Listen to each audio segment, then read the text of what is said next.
मैं कुछ दिनों के लिए दूसरे शहर जा रहा हूँ। आकाश, कुछ दिन पहले तो हम यहाँ शिफ्ट हुए हैं और तुम फिर ऐसे अकेले छोड़कर काम से जा रहे हो। अरे तो नया शहर है, घूम आया करना, और मैं कॉल करता रहूंगा। ठीक है, मैं रोकूंगी तो रुकोगे थोड़ी। तुम फिर शुरू मत हो छाया, ये मेरा काम है। ठीक है, मैं अपना सामान लगा देती हूँ, बस अपना ख्याल रखना।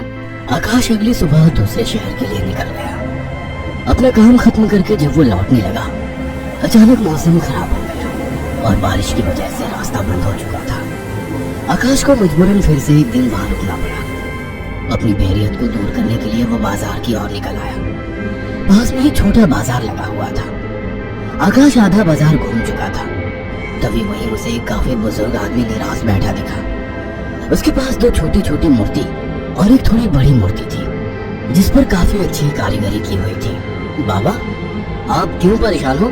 कुछ नहीं बाबूजी, बस सुबह से कुछ भी नहीं बिका। अरे बाबा, परेशान ना हो। ये मूर्ति कितने की है? एक काम कीजिए, ये 2000 रुपए है, ये मुझे दे दीजिए। बुजुर्ग ने डरते और झिझकते हुए कहा, लेकिन बेटा, ये मूर्ति शापित है। ये सब बकवास बातें होती हैं बाबा, कोई शाप वाप नहीं होता है। लाओ, ये मूर्ति मुझे दे दो। बुजुर्ग ने कांपते हाथों से उस मूर्ति को आकाश को दे दिया। रात में आकाश होटल के कमरे में गया और फोन पर छाया से बात करने लगा। उसे ठंड से महसूस होने लगी। फोन रखकर वो सोने के लिए लेट गया। रात गहरी हो चुकी थी, बारिश की वजह से ठंड थी, पर उसे अचानक गर्माहट महसूस होने लगी। उसे अच्छा लग रहा था। उसे महसूस हुआ जैसे कोई उससे चिपक कर लेटा हो। मीठी सी खुशबू, रेशमी बाल, दूसरे जिस्म की गर्मी, मानो छाया ही उसके पास हो। वो लगातार नींद में किसी के स्पर्श को महसूस कर रहा था। अचानक उसे अपने शरीर पर वजन महसूस हुआ। वह अचानक से उठकर बैठ गया। कमरे में बिल्कुल अंधेरा था। उस रूम की लाइट ऑन की तो देखा कमरा खाली था, कोई नहीं था। कमरा ठंडा था पर उसे पसीना आ रहा था। अगले दिन सुबह वो जल्दी होटल से निकल गया और शाम होते होते घर आ गया। छाया को फोन किया तो पता लगा वो माँ के यहाँ गई है, आज ही आने वाली है। उसके पास डुप्लीकेट चाबी थी। उसने गेट खोला और अंदर गया। थोड़ी देर बैठने के बाद नहाने चला गया। उसे बाथरूम में जाने के बाद ऐसा लगा बाहर कोई है। वो जैसे ही निकला उसको कोई नजर नहीं आया। वो ऊपर गया और उसे एक परछाई नजर आई। कौन है? छाया, मजाक मत करो, मुझे ऐसा मजाक पसंद नहीं है। तो फिर दरवाजे की डोरबेल बजी। जाकर देखा तो छाया थी। आकाश उसे देखते ही खुश हुआ और उसे गले लगा लिया। तुम सही वक्त पर आ गई, मुझे लगा कोई ऊपर है। ऊपर कौन है? मेरी कोई सौतन ले आयो क्या? कैसी बात करती हो?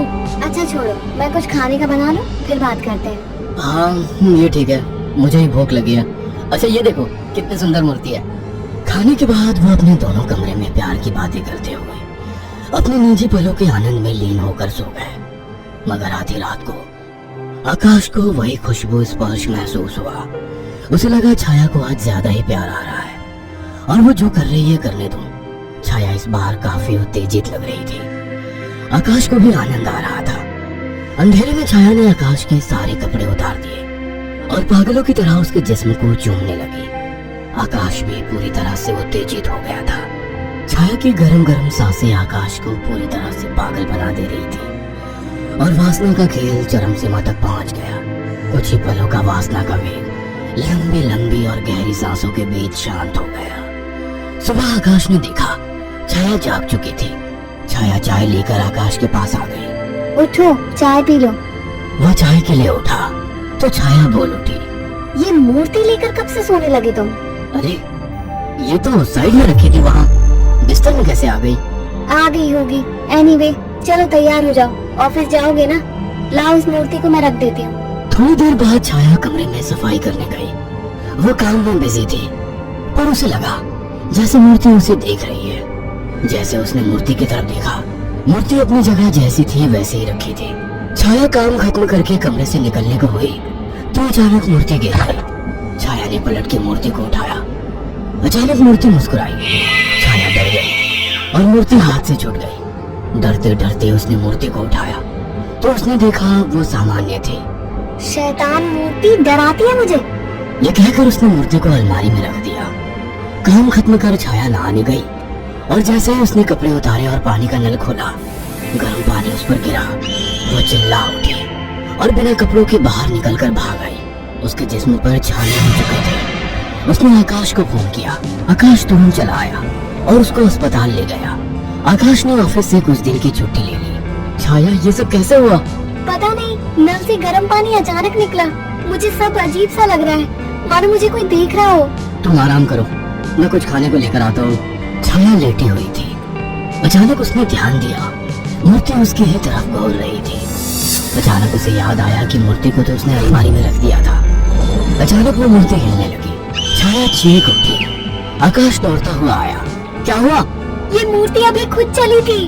तुम्हारा वहम होगा छाया। मगर रात को आकाश को फिर से चुंबन के स्पर्श महसूस हुए। और नींद में था और चाह के आंखें नहीं खोल पा रहा था, परंतु आकाश को चुंबन के स्पर्श उत्तेजित कर रहे थे। उसके मुंह से आवाजें निकल रही थी। अचानक छाया की आंख खुल गई और उसने जो देखा वो हैरान रह गई। उसने देखा कि एक लड़की काली परछाई के रूप में आकाश के कपड़े खोल रही थी और वो देखते ही चिल्लाने लगी। आकाश, वो काली परछाई! अचानक कमरे के शीशे में चटक सी आवाज आई और शीशा टूट गया। आकाश उठकर बैठ गया। ये शीशा कैसे टूटा? और तुम चिल्लाई क्यों? आकाश, वो कोई काली आत्मा थी। मैंने अभी देखा, वो तुम्हारे साथ संबंध बना रही थी। क्या तुम्हें बिल्कुल पता नहीं लगा? कौन? क्या कह रही हो? मुझे महसूस तो हुआ, पर मुझे लगा तुम हो। पागल हो क्या? ऐसी हालत में मैं संबंध बनाने की सोचूंगी? आकाश, वो एक काली परछाई थी, पर वो एक लड़की थी। तभी मुझे कल रात को जब ये सब महसूस हुआ तो मुझे कुछ अजीब सा लगा था। मुझे ऐसा होटल में महसूस हुआ कि जैसे मेरे पास कोई तो है। और अगले दिन मैं घर आ गया था। तब से जब भी सोता हूँ ऐसा कुछ होता है। मुझे लगता था कि तुम हो। तभी अचानक दोनों का ध्यान मूर्ति पर गया। आकाश ने तुरंत उस मूर्ति को बाहर फेंक दिया। कुछ दिन बाद छाया पानी पीने के लिए उठी। अचानक उसकी नजर फिर से ड्रेसिंग टेबल पर रखी मूर्ति पर पड़ी। अचानक उस मूर्ति ने काली परछाई का धारण कर लिया। छाया अचानक बेहोश हो गई। कुछ देर बाद उसकी आंखें खुली तो उसे सब सपने जैसा लग रहा था। अचानक वो किचन में चली गई। तभी वहाँ आकाश आ गया। अरे, पहले ठीक तो हो जाती। मैं तो ठीक हूँ। अच्छा। हाँ, आज तो मुझे एक अलग ही सुबह लग रही है। ओके, तो अब चलो आराम करो। मैंने तुम्हारे लिए कुछ दिन की छुट्टी ली है। अगर ऐसा है तो मुझे खूब प्यार करो। आज आकाश को छाया कुछ बदली बदली सी लग रही थी। खाने के वक्त भी छाया काफी अजीब तरीके से खा रही थी, जैसे वो बरसों से भूखी हो। छाया, क्या हुआ? आराम से खाओ। रात ठीक से खाया नहीं था ना, तो मुझे जोरों की भूख लग रही है। वैसे आज मीट बना काफी अच्छा है। हाँ? गांव में अम्मा ने सिखाया था। अम्मा ने? कौन सी अम्मा ने? तुम तो कभी गांव गई ही नहीं। वो सब छोड़ो, सुनो ना, मेरा मन रोमांस का हो रहा है।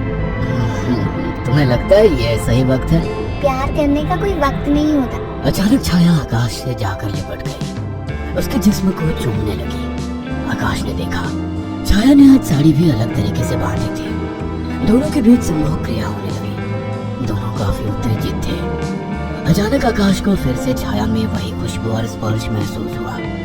छाया आकाश को छोड़ने का नाम तक नहीं ले रही थी। आकाश को महसूस हुआ ये छाया नहीं है। आकाश ने एक झटके से छाया को धक्का दे दिया। रुक क्यों गए? प्यार करो मुझे, रुक क्यों गए?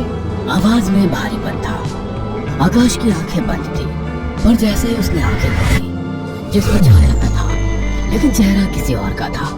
आकाश ने कांपती आवाज में कहा, मेरी बीवी कहाँ है? छाया के चेहरे के हाव भाव बदलने लगे।